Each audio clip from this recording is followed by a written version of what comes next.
Testing, testing. Yes, yes, yes. Okay.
her drash on the Parsha, and it was, There, right. now we can be heard. Now it's going out. Okay, so I should repeat, good morning, anyone who's out there in Etherland, right.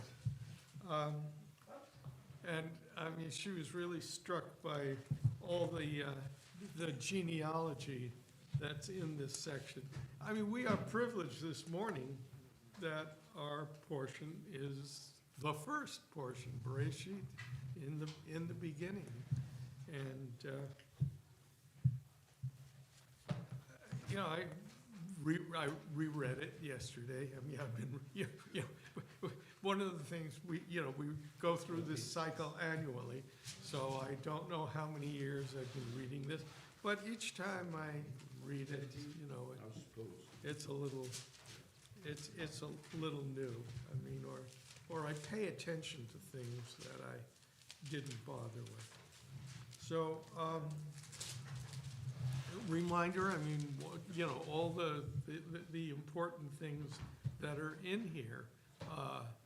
First, of course, is the initial creation, God's creation of the earth, or why is it's an explanation of what there is that is something rather than nothing, but it does not, it does not deal with the question of why is there something rather than nothing. Why did God of the universe, why did he decide to create human beings? Why did he decide to create this world, this wonderful world that he made? So there's always, we could, and that is something we could talk about forever and generation after generation, because it's not here in the text. It's, it's a summary of the steps of creation. And culminating, of course, in the creation of human beings, or a human being, and then a second human being. And from this version of it, we have that's what it says, that God took a rib from Adam, and from that rib he created a woman. So, but I mean, the creation of human beings is I would say, the most important part of, and that's why it's the last thing that God does, and after that, he has his Sabbath and our Sabbath. If it's okay for God to rest, it's okay for us to rest. So we have the creation itself. Well, it's not only, it's okay, it's a commandment. That's true, it's right. It's a commandment That's right. to We are rest. told to emulate God. And then with the human beings, we have the human beings in the Garden of Eden. And as I say, each time you read this, you think of things you never thought of before. But that's an interesting phrase, the Garden of Eden. I mean, like, I had a garden in my house in South Windsor, 40 feet. I used to call it the back 40 feet. But it's like that term, that is the translation of God, garden. But, the garden here extends from Persia to Yemen. I mean, it's the garden here is the whole of what we call these days the Middle East area. So it's a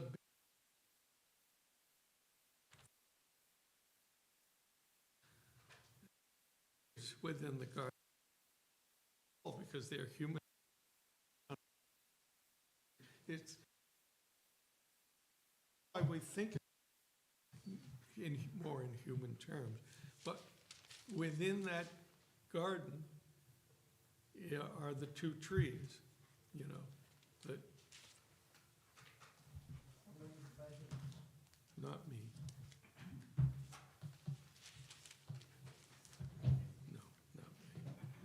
So within the garden, there are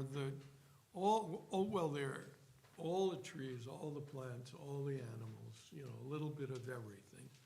More like the San Diego Zoo. But, and then there are these two trees, you know, the tree of life and the tree of knowledge. And God gives Adam this instruction, and Eve, this instruction. You know, you can eat anything here.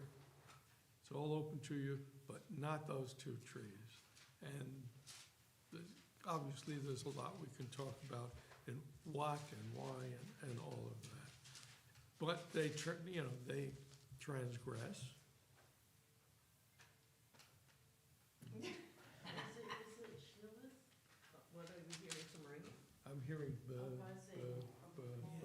deep. Yeah, I shut my ringer off. No, it's not a ring. It's inhibiting. You have tinnitus. What? No, I can hear We it. all do that, Right. which is probably correct. I can't hear it, but Oh, well, I don't hear anything. It's starting now. oh, okay. Well, whatever it is, it's stopped. Yeah. Okay, so, Interesting, and just what, I read a lot, all the commentaries. oh, good for you. Which Well, was then you have, Which was very enlightening, you'll have, actually. right, you'll have. But the interesting part of the garden was that had absolutely nothing to do there. They just ate whatever there was, and so it was a place of just, They didn't have to mow the lawn, you mean? that they did, well, the implication is that it was a garden of plenty, Yes, because afterwards, they got kicked out of it. That's right. And Then that they- changed, so, it's symbolic, right, yes. right. And it's also an image of heaven, what heaven would be, because it's just abundance and beauty, and that you receive as a gift. Peace. So, yeah, and then they're kicked out of the garden, and they have, you know, they discover, I don't know what they were doing for sexual fun before they ate of the fruit, but, you know, it's like it's a, hey, we're naked. And they have Cain and Abel, and so one of the very important, it's tiny, but it's one of the important stories here, is the Cain murdering his brother Abel. And again, it's a really important, it's a theme that continues, you know, throughout literature, but we don't know much about it, so because we don't, gives us the freedom to talk about Can I it. make a comment here? Like in chapter 2, verse 23, Adam says, this is a bone of my bone and flesh of my flesh. Well, it's the second chapter, 23rd verse. You have 23 chromosomes from your mother and 23 from your father. So we have two sets, which is Genesis 2:23. Isn't that it? What's that? That is interesting. Yeah, it's interesting. The Kabbalists would have a field day with it. Well, as I say, there are facts here, there are facts, but the facts don't all add up factually. And there, as I say, there's very little there's no why. There's a lot of what and how, but no why. So, Well, it's interesting how the symbolically, the nature of the human beings in the garden was peace and harmony. Then they transgress. And then as soon as they transgress, the first thing we find out is that one kills another. So that shows human nature. We are the kind of creatures that are capable of destroying one another. So evil, that kind of evil, became part of our nature. right, In our DNA, we have it.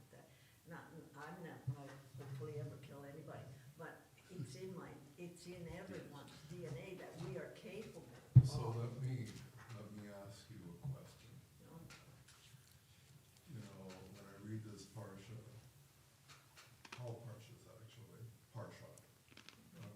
struck by how there is such tremendous impact in so few words. You know, parsimony is just amazing. Right.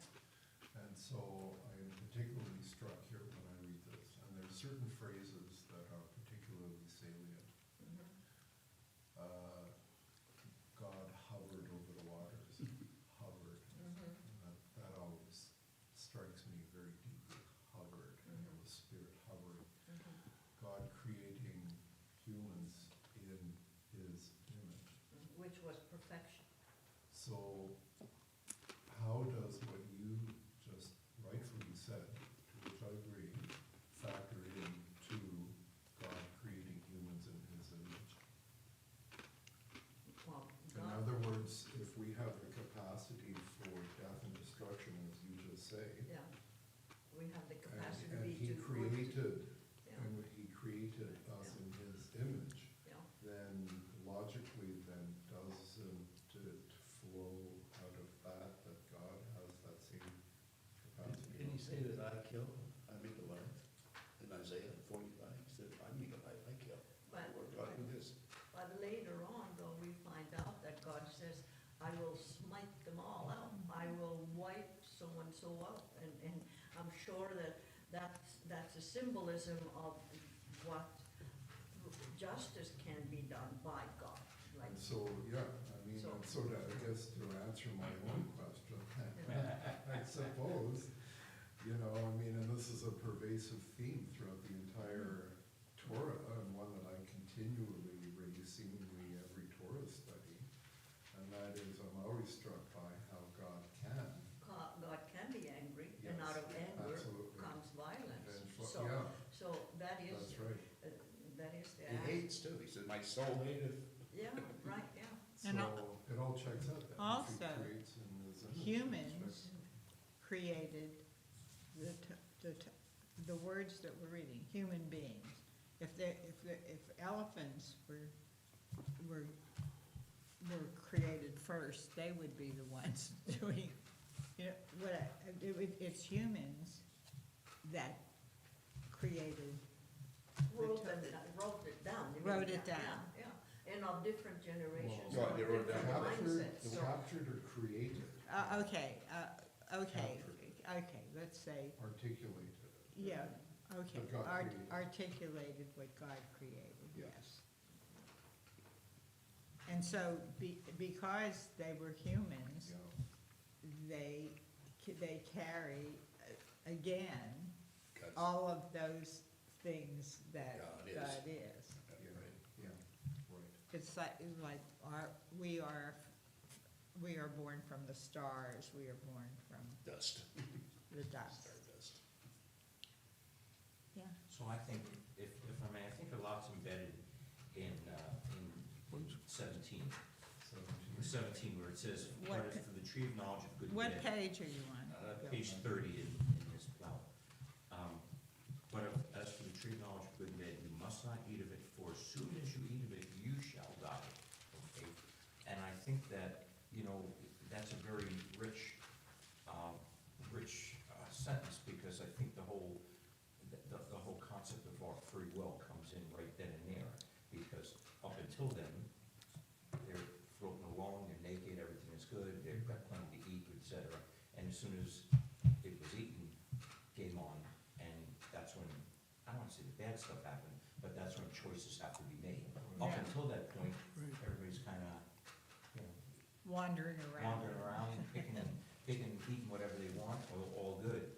And I think that, you know, you talk about how does God have the capacity to do bad things, maybe it's because, you know, if the book was literally, it looks to me that this is where the game began, right there. I agree. Now, how long they were in the Garden of Eden, It's have subject, come in happy it's before this, who knows? it's subject to debate. But it seems to me that our whole concept of free will really emanates from right here, like, don't do this. And If you look at the stories all the way through, it's always, obey my voice. That was the first thing they did, they disobeyed God's voice, when he said, don't touch, right? Right. So all through the scriptures, God said, obey my voice, and they Israel lost all their stuff because they disobeyed God's voice. So the first thing that came to Abraham, it says the word of the Lord came to Abraham, right? So it's the word, God's voice. Yeah. It's interesting to going back to the time when they were in the Garden of Eden. It doesn't say they begat any offspring. That offspring that was later. happened afterwards. And so it sort of says that when you're in that sort of mindset where everything is there, you have no choice. Like God said, God put a choice for people. He put it there. You do this and then that happens. But until they were told about that, it seemed as if it was in some sort of a state of no choice. You just drifted around kind of aimlessly. But that isn't really how we view life. Like, that's not a good state to be in, because you need to be capable of choosing and giving meaning to life. It almost seems as if this paradise notion is just kind of a mindset that creates nothing, and you're just jetsam flotsam in the thing. So I guess in the sense that it had to happen that we did something to make a choice, and we live by choice forever. Like that's how we are, who we are, is we're creatures of choice. We can do the good and we can do the bad. I want to go back to what Bill said. We talked about if you eat this tree, you shall die. Adam didn't die that day. Right. That's right. And we know that Adam lived 952 years, right? So the question is, for all you scholars of Judaism, because I'm not, I do it although I study it, how old was Adam up to the point when he transgressed? How long was he in the garden? Yeah. That's my question. That's the answer I don't have. Yeah. Right. Do you know? No, well, you know what my answer is going to be. I know It's what your like- answer is. Right, It's a right. story. It's a story. It's a story. It's a story, and that's unimportant. I mean, and look, I mean, it's obviously, it's a fable written in an early pre-scientific age, and it bears no relationship to the world and the universe as we understand it now. But in terms of human relationships It and does. how people are, It it's as does. relevant today as it was when it was written. I mean, this is still, it was written, what, during the Bronze Age? You know, So when it says you shall, I think it's, what I read is you shall become mortal, as opposed to, well, that period of time. Exactly. Not How long was he there before that? Right. no, that way, you don't kill off your protagonist in the first Exactly. chapter, because then there's no book. Yeah. So, yeah, but, I mean, you know, yeah, it's all, I mean, it's a, to me, it's a giant fable, and it's a way of explaining how we are, what we are Where we came today. from. Yeah, because really, like, in the commentaries, it clearly states that all ethnicities of people have their original they have some version of how they came to be. Right. First Nations people have theirs, where the spirit came down on a turtle and it became an island and blah, blah, blah. So this is, all of the Moses time was oral history. You have to remember that these were the tales they told each other and their offspring for thousands of years. Noah was an oral history. Nobody wrote down in Noah's time, or we have no record of any of the Enoch and Noah's and that. They were all oral history. And this was precious to them, because everyone wants to know who they are and where they came from, because it gives you meaning in life, identity. And so oral histories are really important. And this is the beginnings, our Genesis is based on oral history. Exactly. And when, just going back to that too, Anita, I remember when we were out in Vancouver and the Haida culture there, their story of creation is there was a giant turtle. Yeah. Okay, Yeah. and came, and then in many of the indigenous tribes that the Union Army wiped out during the Civil War and beyond, after the Civil. There's a lot of snakes in the beginning, how another snake appears Right, yeah. and comes up out of the earth. Yeah, the symbolism, Yes, there's and- so much similarity in all the different types of creation stories that different ethnic peoples have. Right, That it is interesting how That's we right. have that commonality. exactly. And we should, I think, in my view, we should respect each other's stories, because we think ours is the one, but the others, are we in a position to say that yours isn't worth anything but mine is, because God said so? Well, the God to the First Nations was the Spirit, so our God's the Spirit, so who are we to put precedence over our thinking versus theirs, and Yeah. put it down and destroy it? That answers, where do babies come from? So, yeah, but it is kind of interesting, though, like the genealogy of many have a similarity. Oh, Yeah, If we believe that God is a spirit, I believe that God is a spirit myself. And the whole book, not just the Torah, but the other writings too, are reference points for us to understand that God. So is the creation. So when I look at creation, I see God. Absolutely. When I look at things in creation, I see God. When I look at the stories in here, I see God. When I look at you, I see God. Because our frame and the things that are in us yeah, are hidden in them stories. yeah, And so God's everywhere. yeah, that's right, yeah. Omnipresent. I think, hi, Go ahead. I just got here. I think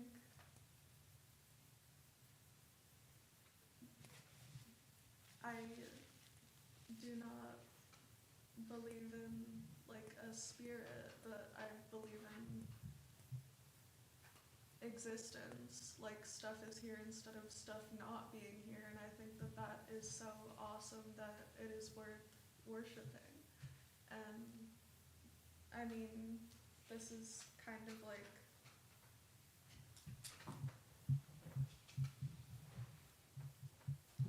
a non-chronological order of existence coming to be. But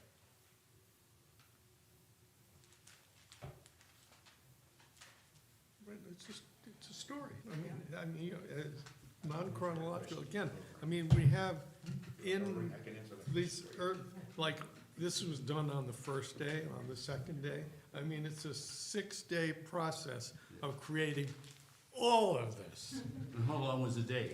Right, right. I mean, so it, you know, and I somehow or other, I believe that even at the time that this was written, constructed, that they, you know, they must have known that, you know, that it was a story, that it was a giant metaphor for how this you know, how this fantastic planet that we live on, how it came to be. I think that, you know, you started this off by saying, this will give you the who, what, where. It's not gonna give you the why. Right, And perhaps in the tradition of Shecky Green, maybe the answer is why not? right, For those of you who know what Shecky right, Yeah, was. right, right. Because I don't think we can answer this. No, of course not. Our brain, why there's is, a lot of smart people in this room, nobody's smart enough to I figure think out the why. especially after perhaps a beloved one dies, it's always, well, why? And And there is never an answer, Right. or there's never one answer Right, so to why. maybe the And so, answer is why not? it's easier to, it's like, when you do a science study, you never ask why first.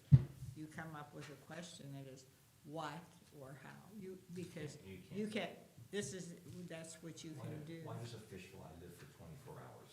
Why comes, not? why Because they comes don't- after because they live for observation? 12. Exactly. There's always why after observation. You gotta And then, observe and first. then, Right. and then someone will dispute it and then find their why, and so on and so on.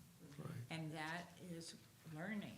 That's right. Right. I had a comment on the first chapter, first verse, when God began to create the heaven and the earth.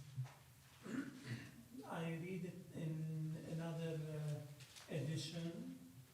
The Stone edition is a more orthodox edition. They say, at the beginning of God's creation of the world. And this, when I read it like this, or in this verse, I get the idea that there was only one beginning or one creation. There was multiple creations before that. And we, in this book, we're reading only, or we're allowed to know only about one specific creation, which is the creation of heaven and earth. Yeah, you're talking about bubble universes.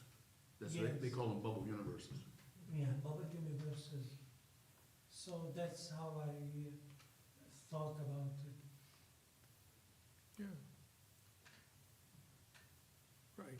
Well, and the other thing is that this is a Middle Eastern, this is a desert Perspective. story of creation. Perspective. And that's why the North American peoples have their versions of, like turtles. We don't have turtles around here. It's too dry.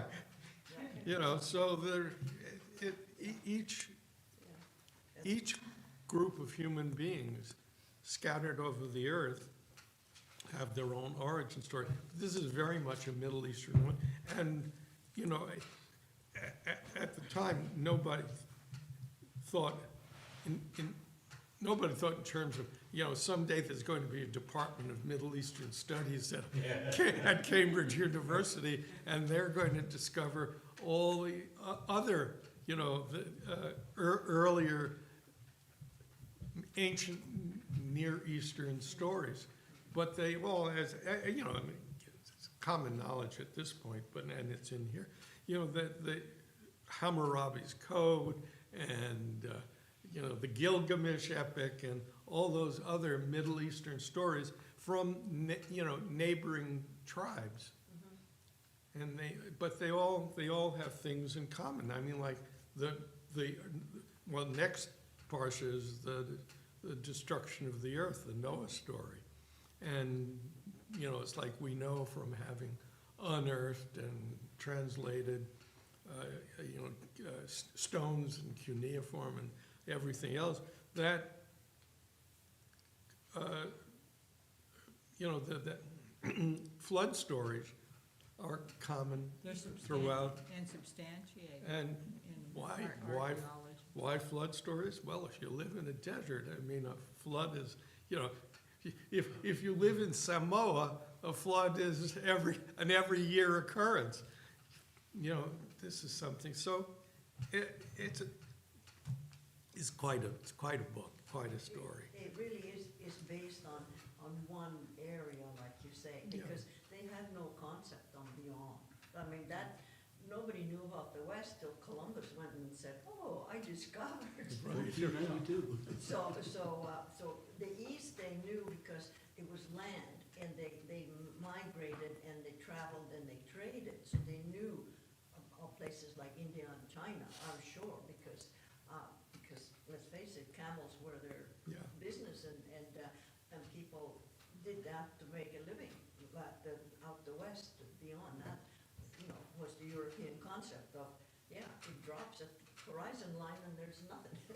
So what strikes me is that all these stories are all similar. Yes, Yeah. So if they all, they originated in the Middle East, Yeah. one of them has to be right. Why did you Which say? one? No, Which one though? why did you say one has to be right? Well, because all the stars have a similar, So they're all right in their similarity. yeah, but I mean, if there's one God, then there's one story. Oh, one God, One God okay. in his story, and Oh, that's the story that's right, that's the story that we have to find. Right, but we call God the Spirit, and so the First Nations people call the God the Spirit. They all actually refer to, except for certain ones who made visible gods of stone or wood or whatever. But generally speaking, the creation story is based on a spirit doing Right. the work. Yes. God is- Yes. Yeah, go ahead. Right. This, I want to know the pretext of this. Like, this is the first,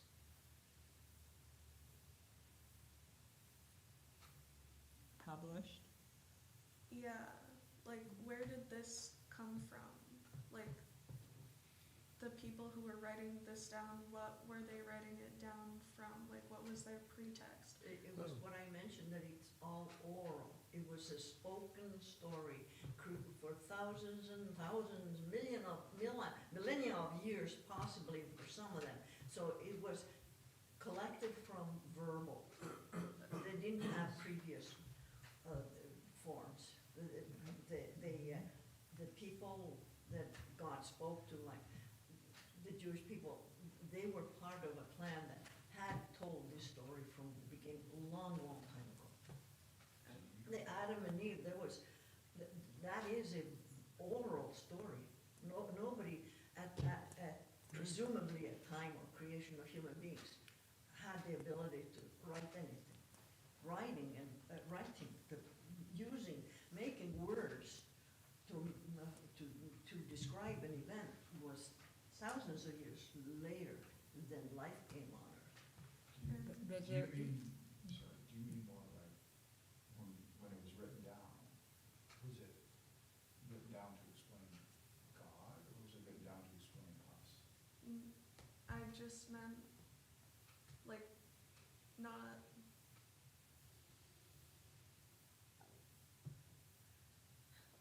this is the first,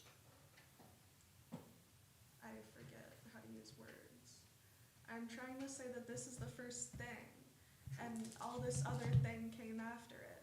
But Yes. if we're reading this first thing, I feel, let us read this first thing not with the pretext of all this thing that came after it. Cause Oh, that's not post-text, what it is actually. written for. Right. Right. Yeah, that makes sense. I agree with that, totally. But as 21st century people,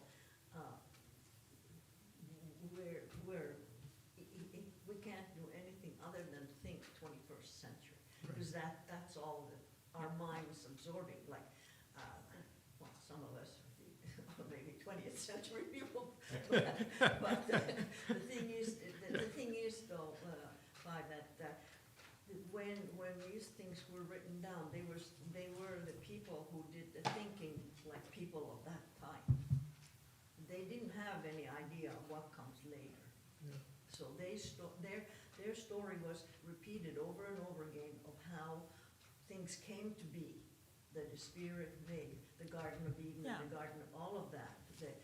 That is in our minds. It is the story, Yeah. oral, verbal story. and it's a chicken and egg argument. Yeah, yeah. What came first, what So the like our thinking when we read this has to be mixed, unfortunately, with what our brains are telling us. So we have to reconcile to it. I Well- say our brains are so smart and so cool and they can do so many stuff. Yeah. And let us reject the reconciliation. Well, I seek to reject the reconciliation. I wish to just read this and be like, this is this thing that people wrote, and not assign it any other meaning than what it says. Maybe I can help you with that, because in the first chapter, it says, and God said. That's the first time we see God speaking, right? Which is his voice. Then we see the scripture where it says the word Lord came to Abraham, and the word Lord came to Moses, and the word Lord came to Nahum. And we said that phrase over and over, the word Lord came to. So what interests me, more than anything, is who's the word of the Lord? That's what I'm curious about. Who's the word of the Lord? And who's the one that said, in the beginning said, let this happen, let that happen, right? That's what interests me more than anything. That spirit that said that, spirit that did that. But I do enjoy Genesis Yes, me too. as a book. Like as, Like it's a great book. Whoever wrote it was good. Right. But, and where we said, there wasn't, we say now, Yeah. there couldn't just be one person writing. Oh, I this. realize And that, this but is what I, this is as a you say, humanities, this is humanity's gift to us. How about putting the word But I inspiration always- in there? I always kind Yes. of picture, when Pers- you read Genesis, you're like in a field with Exactly. your sheep, and it's nighttime, and it's like, okay, stars are out. You know, and then you would go through your story, your oral history, Yes. your story. Yes, Right, and, As you're sitting there looking at the stars, and you know, this word really sucks, and they're like, well, you know, we got a story for that. And you're like, oh. And it's divine, and it's given, and it's written, right. but in that encapsulated moment when you read it, I do agree with you, that you should cast your mind back a little bit, just to keep the, I wouldn't say mystery, but the Right. magic of it, Right, the spirit of it. right. Spirit, that's the word, spirit. like, Yeah. I wanna know, like, well, I wanna know a lot of stuff that I could probably Google. and that But like- again was created out of ether. Right. And again, the whole, We're nothing but dirt. yeah, I mean, the whole question of authorship here is that it, to the best of our scholarly ability, this was written about 500-600 years after the story, after the, which ends with the, you know, at the river with the Israelites getting ready to cross. So it wasn't written at that time. So let's say 500-600 years. Now, the Gospels were written about 40 years after the time of Jesus. Exactly. Does that make it more accurate? Well, not, I mean, it still wasn't written at the time. I mean, these are, and the story with the Quran is that It's it was after that. dictated right then. So, you know, as the centuries went on, whoever wrote these religious books, you know, writing became more common. I mean, one way of answering your question, you know, where did this come from? Well, somebody said, I'm gonna write down what my grandfather told me. Exactly. Yeah, And I think it should be treasured as our own creation story. Yeah. Right. Like, this is where I can identify myself. Exactly. The beginnings of, this is my story. I can't identify with the native people's story, because I'm not native. Exactly. But I value their story because they value their story. So I think that all of it, and it's a compilation, putting together of hundreds of different people telling the story to their own people. And then once the skill of documenting something came into being, then Scientific. those people at that time Yeah. with their mindset were the ones who put the story on paper because they were capable of it, and then the rest of us read it over the hundreds of thousands of years. Different people read it, but there's something there that obviously we wouldn't be sitting around this table and talking if we didn't think it had value. And So it if- has value, If Adam was the first one being, symbolic. right, so, and if he was the first being, and he told the story, or, Mhm. you know that story's gonna distort, right? Like So where did the first story start? It must have started with Adam. because Well, he was yeah. the first being, that The must have first started with people. him. And the story got distorted through the centuries, right? Yeah. Turtles, Yeah. whatever. Yeah, right, yeah. No, I mean, it is, yeah. Oh, well, I did not mean to interrupt you. No, no, it's not I'm done. just like making a reservation. Yeah. Well, I just wanted to say, why does it say our?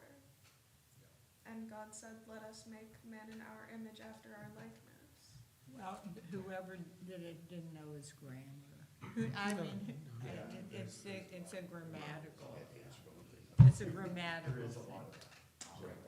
The giants, there's a whole lot of stuff, not in Genesis, that, you're right. Like, that, The reason is because they didn't have spell check back then. Or, Right. Or, you know, like, the heaven, the heaven that we see here is not, there's God, and then there's the angels. So, you know, and like, in the sky. Right. so, who, you was And talking, if you wanna see it from a Christian perspective and say it's the Father, the Son, and the Holy Spirit, you can certainly read that into it, which, you know, that's done quite, right, I can't say right, I can't say wrong, but I know that's a Christian perspective, that Yeah. the use of the word our is the implication that there's a Father, Son, and Holy Spirit. that this is the first thing, and are there angels in Genesis? I think not. They're not written Yes. as Yeah. such, Yeah, but it's referenced, there's one outside the gate. Yes, there's one, Oh, there's a seraphim put outside the The gate. Sarah, and then Sorry, didn't mean to No, cut you it's off. good, it's good. if our refers to angels, then the angels would be participating in creation. well, if God has always, if the words there, God said, then there, you know, if he's talking, there must be Somebody there. somebody there to listen. Must be a competing spirit that he's talking to. Let us make man in our image. So it's a competing spirit that's there with him. He says, Correct. the image is like good and likeness, good and evil, which is that competing spirit. We know what competing spirit is. And I think that in my view, I'm always impressed with the fact that from this humble story came the three great religions of the Western world. of course. Their roots are all based on this, Absolutely. and they deviated to various directions as time went on. But they all come down from this story of the creation and Adam and Eve, and then Abraham was documented as the beginning of the written word thing. But that Islam deviates from this. Christianity came out of this. So this is the importance of this humble story. Those are stories, the Jewish story. It's a very, very basic symbolic story that thousands of years worth of mental thinking came into this. Absolutely. Memory. People tell that. I mean, we tell of our grandparents, and we don't go far beyond that, because that's all we know. But when we talk about what so-and-so did and that, that's the kind of thing that this is an accumulation of. This is how the people sat around their fires or whatever they did. But they told it to their kids, the kids learned it, then they passed on it, and finally it was put down into words at the time when words were beginning to be part of our culture. So if there's three stories, what story would be the most correct? I would say the first one. Well, no, it's the roots and deviation. Yeah, but Yes. see, So, Christianity came in the first century. Yeah. Islam, Muhammad was born in 532. yeah, so. And 200 years later, that's when Islam spread, or the Yeah, Arabic right, family. So Yeah. the But- first story was this one. Well, this one, yeah, but nobody really questions the truthiness that we But there's view one it God. as the His first beginning story is. story. Well, actually, it's our first story, Right. but there are stories that precede it with Yeah. other So why Near do Eastern any of cultures. them have to be correct? Yeah. There- Why, why, why The- should they be correct? They're correct for their religion. They're Well, correct for the people who believe in it. They're correct for them. Yeah. And so we are proud to say that we believe as Jews that this is the story. Yeah, but we don't, There you go. but at this point, there But- are very few who believe that this is the literal truth. Exactly. We believe that this is an origin story Yeah. that animates Judaism. And that's the thing that rabbis debate all the time are meanings of words and what it really means and what we're talking about right now. But what you believe is a personal, Yeah, yeah, oh, yeah, no, it's all taken personally by everyone who reads it. and that is what, Yeah. what Mark was saying, it's everywhere. This is what we believe. Right. If you want to believe that Right. God is three instead of one, well, but our prayer, hero Israel, hero God is one, This- so we Look- stick with that. Yeah. This is, it only, God does not use self-referential pronouns until the let us, and the let us is only in making man. Like, God could do all the other stuff, like single-handedly, but then in making Right. people, it is let us. Right. To carry. So, but, within the story, it makes sense, because it's at this point, we conceive, whatever it is, we conceive of angels, messengers, and other heavenly beings as sharing attributes of God. I mean, like, these are better than we are.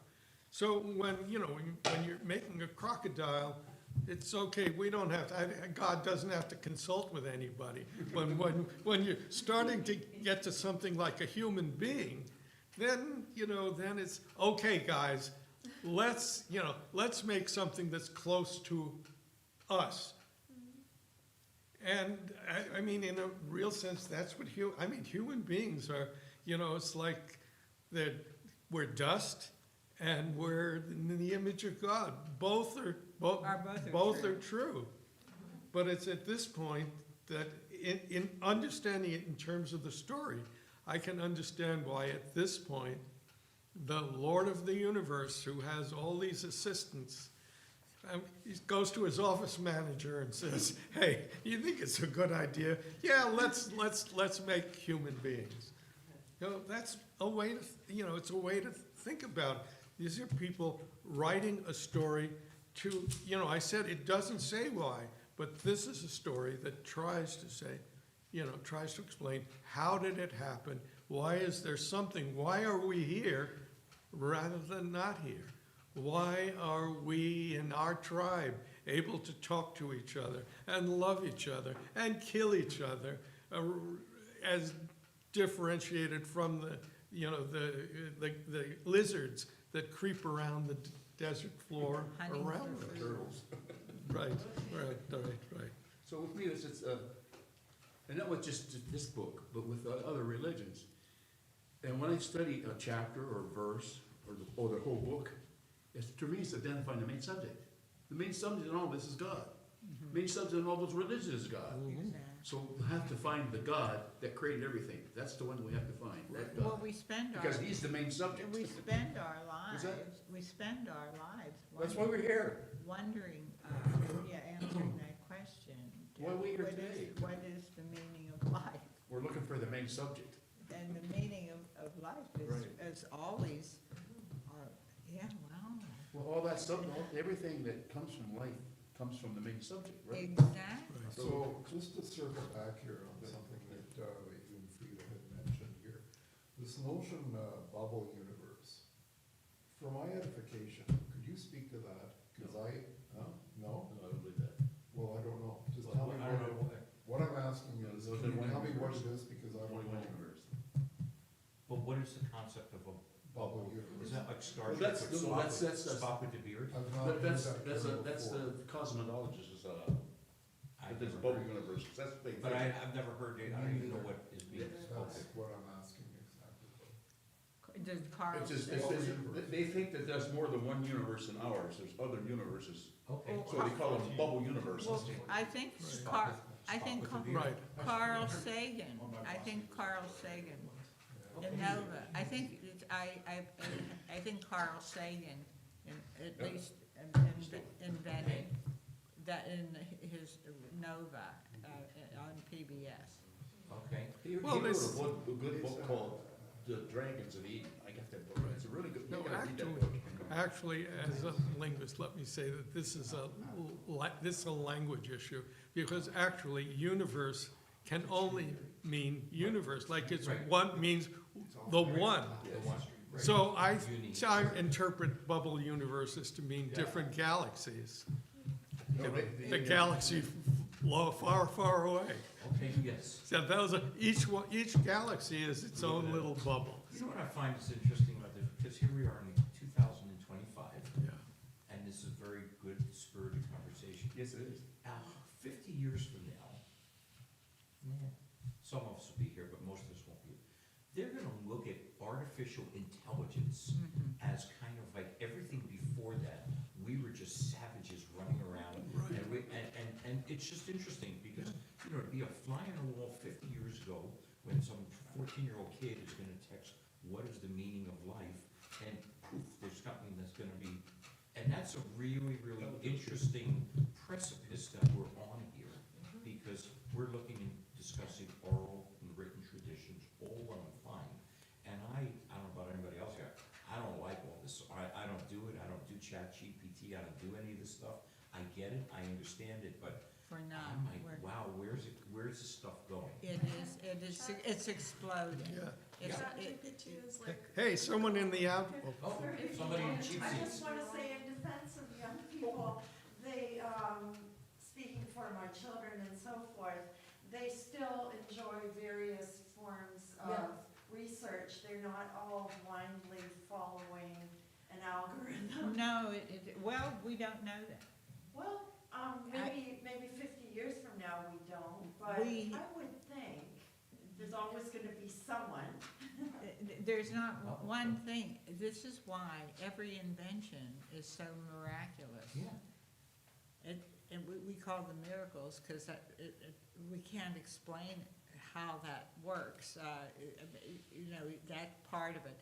But that's what this is all about. Oh, wow, look at the life we've lived already, look at all the changes we've Yeah, experienced. for sure. And we're still, when we wake up in the morning, what? How did that happen? It's just, it's amazing. So we can revel in the fact that life is a miracle. So the parallel I'm trying to say is, we're gonna look regardless of Jew, Christian, Islam, we're gonna look and say, well, this is the truth, because this is kind of what our tradition has been. 50 years from now, somebody's gonna be ChatGPT and what the truth is, and say, well, you know, it says it right there, and who knows, to be a fly on the wall. We don't know. We don't know. Actually, as I was saying to Clive, that we are reading this with our 21st century minds. But, you know, to the story about 50 years, 100 years in the future, they'll look at it in their mindset. But I have a feeling that this is treasured not as truth, but as roots, as the beginning Yeah. of our, who we are, Right. is in these few, Yeah, good these point. few chapters, a symbolic beginning of ours, created by a benevolent spirit. And you're right, the root started with the root started with a seed. If you Genesis 1:11, God said he plants seeds, everything started with a seed. Exactly. So where'd the seeds come from, though? Like, Chicken and egg. Right. did he bring them? Yeah. Did he bring them from where he was? But whatever brilliance the future generations have, I think within ourselves, we always hanker for roots, for beginnings. A number of us, some will never care who we came from or where we're going, but those who care, and this book will remain, the Bible will remain, the Quran will remain in some form, but all things are changing forever. Tomorrow is not today, like Yeah. tomorrow is a tomorrow. So the subtle changes or the sudden big changes take place. This story is full of sudden changes, big changes, wiping out things and you know, in actually when we read other information about the earth, we realize that, you know, the oral stories are based on some notion of reality, because in reality, a flood happened in one part of the world, not in the entire. They say the whole world. Well, that's a misnomer, because that was the whole known world of that time. And yes, they did have a flood, and a whole big chunk of what is now Turkey fell into the Black Sea, and there was huge floods over a huge Mediterranean area. And they say that the Sahara was a lake one time, like Yeah. water. Yeah. So there's truth to that. I mean, the oral story was passed on by others. So, yeah, I'd like to think positively that in the future, the roots are still treasured. The roots will say, well, this is where we came from. And some people will say, well, we came from I mean, millions of people are in India, and they have various stories of beginnings, very unlike ours. So who knows, you know, but yeah, I think in the end will probably be a blend of everything from everywhere. Yeah. Yeah, I saw in different, just to answer Peter's question, I saw in different translations, mostly Christian translations for the Old Testament or the Bible, the Torah, and it starts with, in the beginning, God created the world. That's not the same meaning as we have here. Here when God began to create the heaven and earth, there was other beginnings before that, and God chose us to know only this specific beginning. Why? Because God created the world for a nation, and for 10 generations from Adam to Abraham. From Noah to Abraham, there was 10 generations. God tried all his best to make the human being carry the Torah and observe the Torah, but they failed. And then he changed his mind and said, no more giving the Torah to nations, I'll give it to only one man. And this one man was Abraham. And then it was transferred from a man, Abraham, to a family, Israel, the family of Israel, Yaakov. And then from Yaakov, from the family, it was transferred to the nation after Exodus, when the Israelites became Jews. So that's the purpose of the creation, according to some orthodoxy interpretation. Yeah, I think Right. that's a very good way to look at it, and we keep on growing in that Yes. I was respect. talking to Jeff one day when Jeff was there. If you, some of you don't know who Jeff was, he was a rabbi here before. But he said there was people before Adam. And I kind of agree with him, because they know that people's been on earth for like 200,000 years. So Adam was the first spirit man, the first man that God talked to. Bring this story, what you just said, to Judaism, to the world.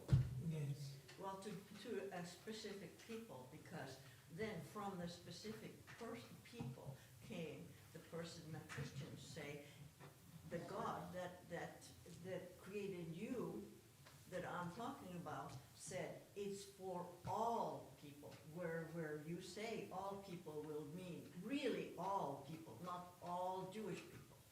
So Exactly. it went worldwide. It was open to everyone, and that's where, you know, the evangelism movements came about, and those people who choose to believe, believe, and those who do not, do not. But the intention there was of that one person who was a Jewish person, born of generations of Jewish people, said, I'm the God here on earth, and this is, I tell you, God wants everyone to know. You know, and See, that, Abraham wasn't a Jew, he was a Hebrew. yeah, Jews came later. that's right, yeah, And that's the right. Jews came from the Israelites, so we had a Yeah, that, progression, right? no matter what the ethnicity was that the spirit was carried by Right. that. And then, as Theda said, the spirit was given to certain specific people to share, Exactly. okay? And they did the sharing, and that wasn't enough in the feeling of the spirit, that the word came down to earth to say, listen, it's for everyone, Yeah. everyone. And I think that that's the thought that I hold of the spirit of God, and it is for all people. Yes. I'm not privileged to be the only, like, it's not mine to keep, it's mine to share. And Jewish people didn't really work too hard at the sharing, because they kept it to themselves. But, Just because everybody hated him. well, no, well, that's Difference. a debatable There's a spirit story, going on we there. can debate why and wherefore, whatever. But that's a spirit powerful enough to do the creation, was powerful enough to share it with everybody. And everybody is not buying into it, but that is the notion that Christianity shares. And I will be the first one to say that they have not shared it with love and peace, okay? They've gone with Crusades and all. they've gone with weapons. Yeah. Not the individuals, but they've gone with The political. yeah, they've gone with the notion of superiority and destruction.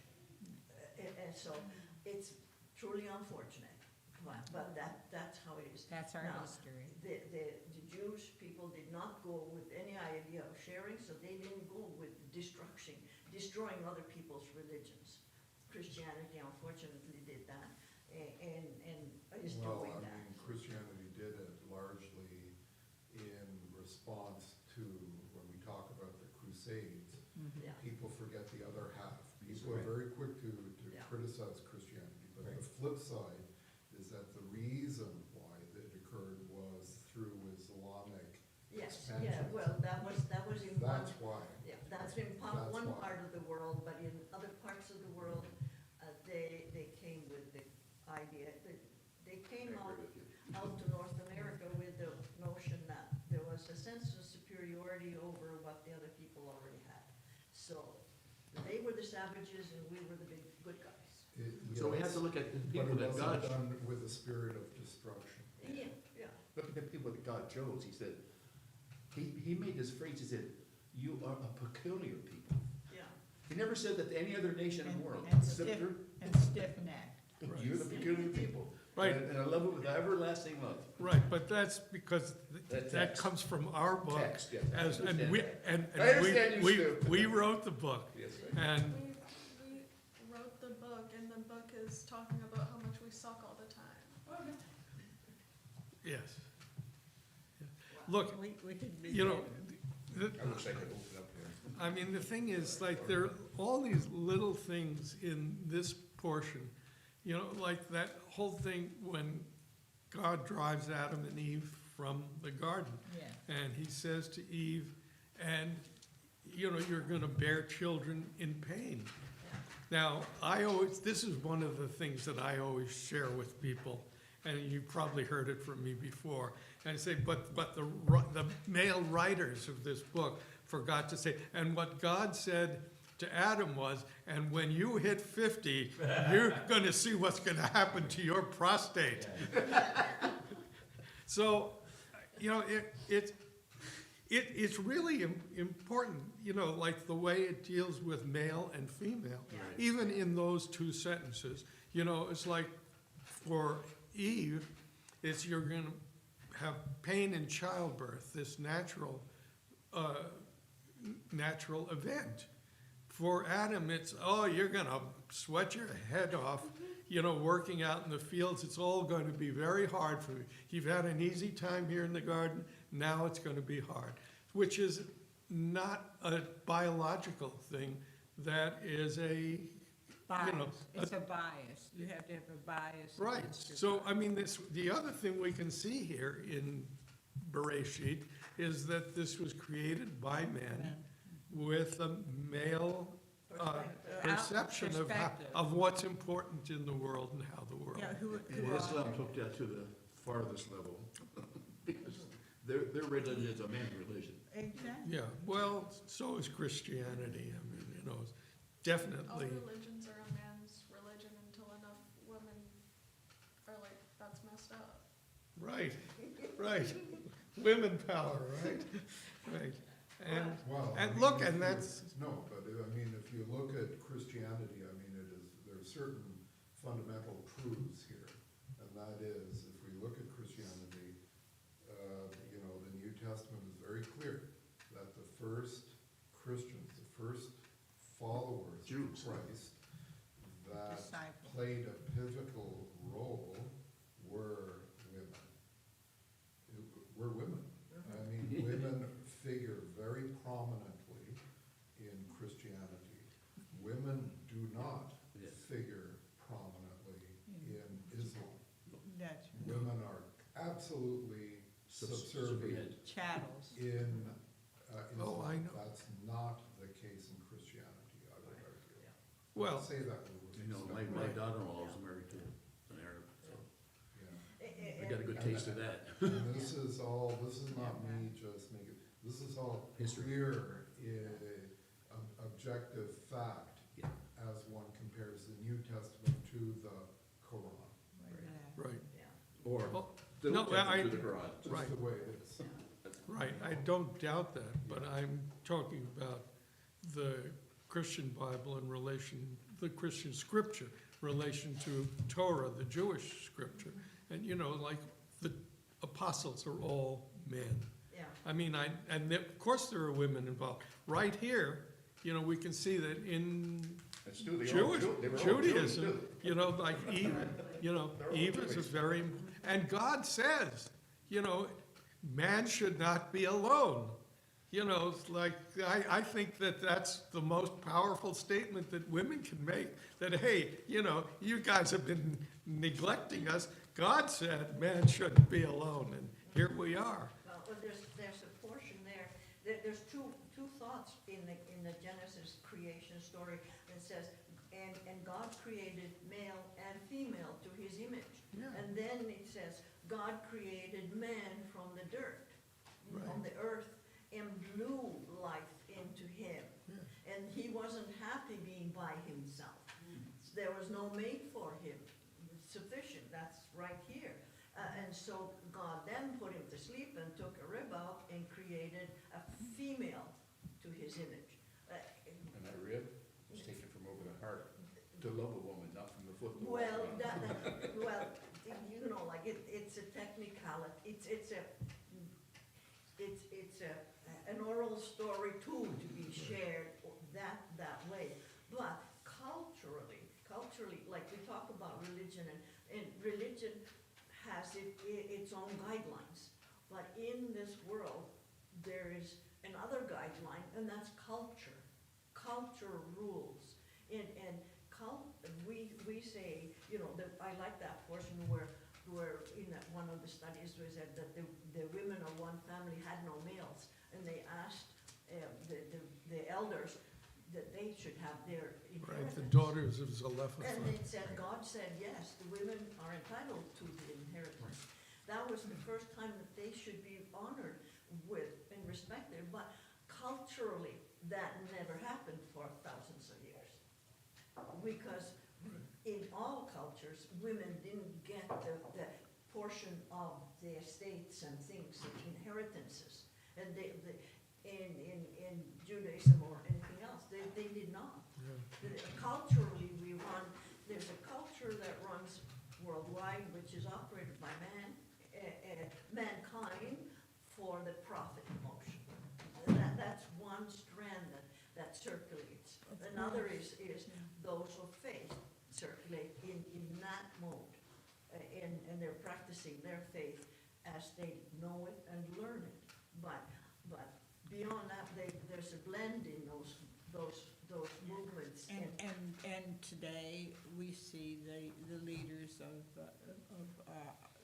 nations are seeking power and greed. Yeah. And mostly. I want to circle back to something Stu said. He said something about language. It's an interpretation of language, so it's interpretation of language of the book. All the three desert religions came from this book. So the important thing is to interpret the language in the book properly to find out what the book wants to say to us. Because there's a story in the story. And we have to find that story. But I think all of these different chapters are saying different things to us with different words. They do not seem to wish to reconcile with one another. And also, this first story that says God created male and female and told them, look at all this stuff I made for you, go do whatever you want. And then in the second one, it's like God created man, and man was like, I'm lonely, and none of these like birds and fish and wolves and stuff are satisfactory companionship. So God put him under anesthesia and stole his rib and turned it into a woman, and I think that's a remarkable lack of foresight to just make one dude who, and the dude's like, kind of has an ego and stuff. and Right, but, so, clearly you're right. I mean, like, if you come to this and look at it literally as this has got to, these things have to reconcile, it's never gonna reconcile. Because it was written, as I say, before spell check. And, it's this it's a fantastic story, but it says a great deal about, I mean, look, right here in this first Parsha, we have Cain killing Abel. I mean, it's like murder right there at the beginning. So it's so we recognize that that's part of what it is to be human. Now, if you're a theologian, you can ask questions like, well, why did God create such imperfect creatures? And the scholars and the rabbis and the people at the Yale Divinity School, they can deal with all this kind of stuff forever and ever, and we'll never come up with an answer. Never come up with an answer. The answer is we have to love each other. That's the answer. And it is an unfortunate trend from the creation, is the fact that it was created from man to be a woman. And then, but the punishment was for Eve, it's clearly stated, you broke my rule, you ate off the tree. For that, your consequence is that you will. So it is saying that they did not have sex in paradise there, because the birth comes after they're out of there, and you will bear children with pain. That's kind of that verse is a harbinger. Yeah, well, that's often viewed as a punishment for women. And Adam's punishment was that he's gonna work until he drops with sweating on his brow. And so that's the punishment for him, or him following her suggestion of have a bite. But it's not a suitable punishment at all. Well, that's right, they do that, that can definitely be on. Well, we What still. it doesn't say is that the women also have to work until they drop, but they just don't get to complain about it. We do. Well, there's that, and we still call menstruation the curse. Yeah. We still do Yeah, that. so, no, there was a punishment for breaking the rules. Of course. Okay, yeah, I mean, look, you know, you're absolutely, like, this is a strange thing, because it says not just, I will make most severe your pangs in childbirth, in pain shall you bear children, and then it continues, yet your urge shall be for your husband. So it, you know, contrary to my experience of male and female, this assigns, God, what's the word I'm looking for? You know, the sexual, major sexual urges to women. Consequence? No, God, blocked on a simple word I use all the time. You know, the sexual urge is put on the women, not on the Libido. men. Libido. And my experience with all the guys and girls that I've known, it's like the guys are after the girls, not the other way around. So, libido, that was the word I was looking for, thank you. But I think that's referring to childbearing. The woman wants children. To have sex, to have children, not just to have sex like man wants. Not. Right. So there's a not difference for the- there. not- Right. It can't be, Procreation but could it not take can't place if you didn't pleasurable. have both, Right. and the women bore the So, offspring. I mean, so there are these little phrases in this parsha that are, you know, that are arguable and discussable forever. And, but like, you're talking about, you know, the difference between, as it evolved to Islam. You know, in Islam, it's like there are 9 parts to sexual urge, and I give 10 parts, and I give 9 to the women. And that's, you know, it's like in Islam, that's really that's why, you know, the women are really suppressed and covered and everything, because it's like the conception there. Yeah, It's that like they they're the entice ones, men. they're the ones that have the sexual urges. Now, of course, you know, you can only, you need only look at any culture, but certainly Islamic culture, and see that it's really, if it's 9 parts, it's the guys who have the 9 parts. You know, it's like, Well, the covering is to prevent them, they'd have to be hidden underneath it. And this is to prevent the male to become excited. right. So it's kind of a perverse thinking. But that is the reason why they cover Oh, I females know. up, because I know, they- and yet theologically in Islam, it's just the opposite. It's like the women who they really bear the burden of Yeah. these horny guys all around them. It's your job, Yeah. you know, and if you transgress that, you know, your family's gonna kill you To treat for the you. family honor. I mean, And- Now, we have to be honest, and not all in the Islamic faith adhere to this Oh, of severe course. covering of women. There are many who interpret their writings much more. Oh, yes. More Yeah. leniently in that. right, just as in Judaism, not every Jewish girl looks like she lives in Borough Park. And there's that too, and also there's a Yiddish expression about the bride being too pretty. You don't want, you don't want her to be pretty enough to attract other men to it.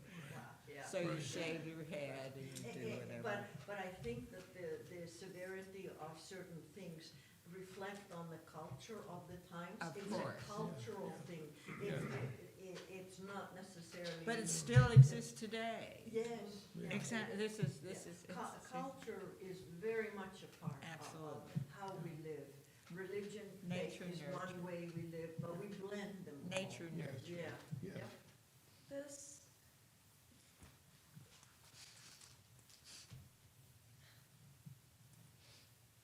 the first one,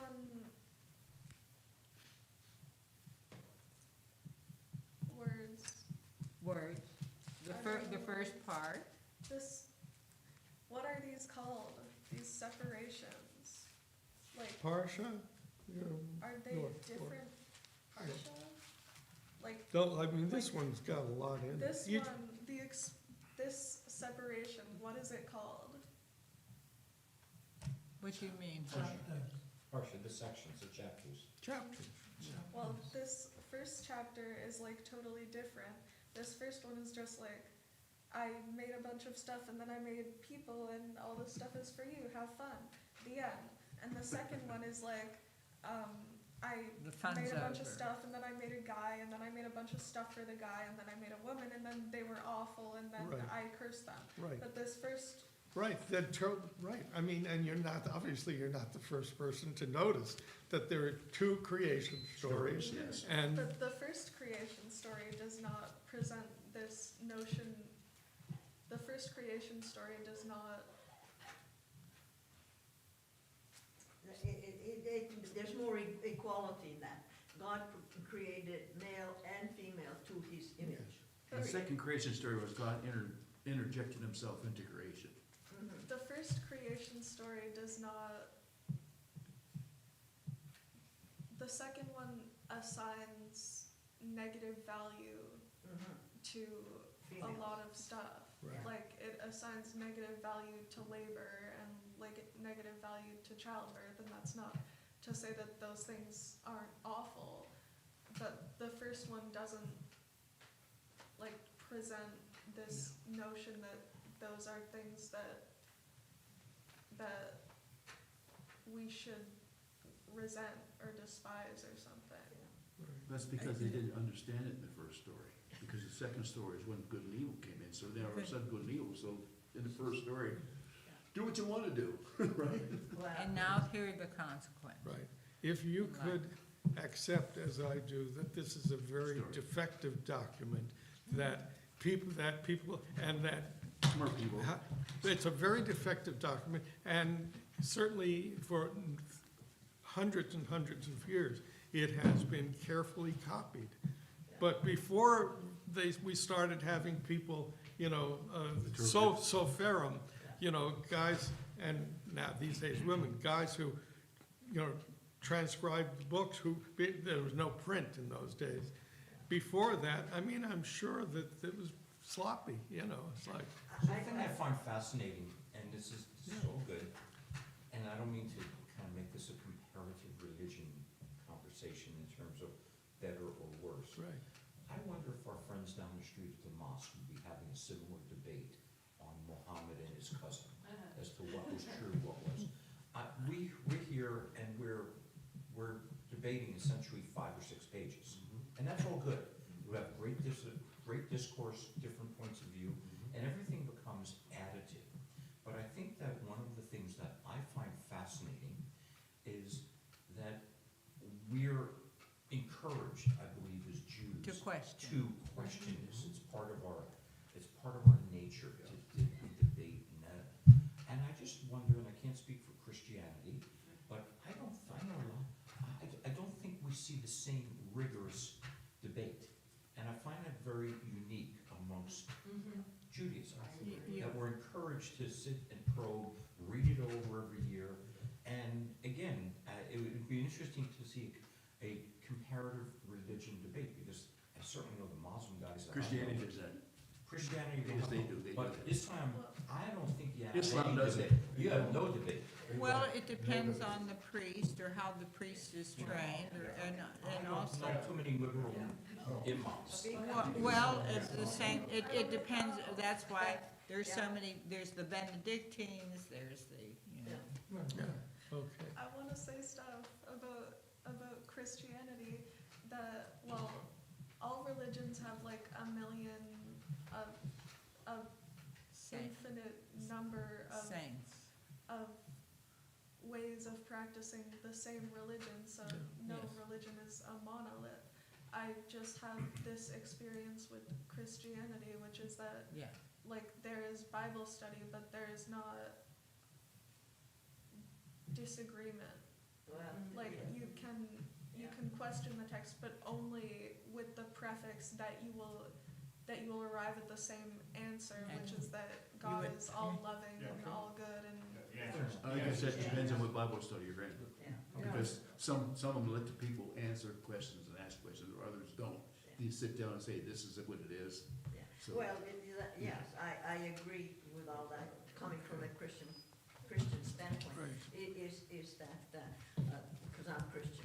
So I've spent my lifetime, I'd say from 1965, I became much more interested in my faith. I was baptized and blah, blah, blah, and that, but the first 25 years of my life was not practicing in anything informal or anything. But it is the truth about Christianity. I have really, it's opened my mind, the discussion that you have. It's a wonderful opportunity for people who don't want to be locked into a thing, to be able to talk about it. Christian version, I think they do have commentaries, but the Bibles that I have generally have just their bones. And then we read it, because it is the same stuff. Our Old Testament is exactly your. Well, the New Testament's based on the Old Testament. Well, Yeah, but it's in the Bible. I mean, It's kind of word Right. for word, like God said this. Right. We say the same thing. You have commentaries that explain why God would say that. But it is a wonderful experience to be involved in discussion. And Exactly. you're That's absolutely open. right about that. Christians will talk about it, but the notion is that God was right in what he said and all that. And I just think that this is a wonderful thing, because we've been having this toward discussion for many, many years, right. as Stu would remember with me. And we, every year, there's a slightly different discussion, having been a participant for many years, slightly different discussion. And you learn something each time. And I just, again, not to make this a comparative religion, one is better, one is worse, but I find that these types of spirited conversations are wonderful, and I contrast them sometimes, and, you know, obviously, we live in a predominantly Muslim city right now, We did. and, you know, and you just The wonder world. about, Muslim, and that's the state of the world that we're in. We did. And you wonder where the debate is and how that debate will unfold, because, you know, you're free to eat a cheeseburger. If No, you know what? You're free to not eat a cheeseburger. If it continues Yeah. with the way Islam is Yeah. growing, there will be no debate. Right. And so you just look, and these are very cherished, the point I'm trying to make, these are very cherished times, because, you know, we learn from each other. I Jeff learn- said I learn it. from every single Right. Jeff person. said it, you get two Jews and one woman, get three opinions. Okay, Yeah. let's wrap. Maybe four. My experience with Muslims and stuff, they are very proud of their Muslim life. The bear what? Very proud of the Muslim life. They did rebuild Rome, they Mhm. did give us the numbers, Mhm. they did a lot of stuff. And some of them, in a heart-to-heart conversation I had, they were like, and then after that, we messed it up. Yeah. But yeah, they do, Yeah. the ones that I've met, I've Yeah. been close to, And they do like to debate, but they're like, it's like, sometimes, like, you use Catholics the same way. Catholics will debate, but at the end of the day, this is doctrine. You have one answer. Yeah, but yeah. My they're granddaughter was they married use to debate. Muslims, so we had them in our family, right? Right. Just keeping in mind too, though, that we are blending always and every day our faith with our culture and with the facts of life. And Muslims may not debate, but they are people who recognize culture and Yeah, for sure. and the changes that are necessary to survive. And they are survivors too. And they're people of business and hardworking and all that. And they will modify their pattern Mhm. of life and their faith. We modify ours every day Yeah. to fit in with what's going on. You keep the basics, you keep your roots and your things, but you live in a world where your neighbor is entirely different, comes from a different language and different everything. I know I've Well, come. I would see the issue, we live in a Western world, We- Astrid. we- I'm not so sure that in 53 countries that's the case. You said earlier, well, that you wonder if you sit in the mosque and they have the same conversation. No, there's only one conversation, it's the male. Here, you got Yeah. female and male having a Yeah, conversation. yeah. So, and the blending in countries like Canada, Yeah. you come from Sweden, Sweden's had a very interesting experience Yeah. with its Muslim population. It's just in Sweden, No, or it's- Finland, it's I'm sorry. Finland, Finland. yeah, but But to yeah, say, Western. and it's a very, very, so it's very, very interesting how we're You have, gonna, this blending. And we'll see where it happens, we'll see where it ends up. yeah, Right. and let's be positive. Yeah. Let's I hope that know. everybody's in the mode Everybody of needs to be being I hope so. peaceful.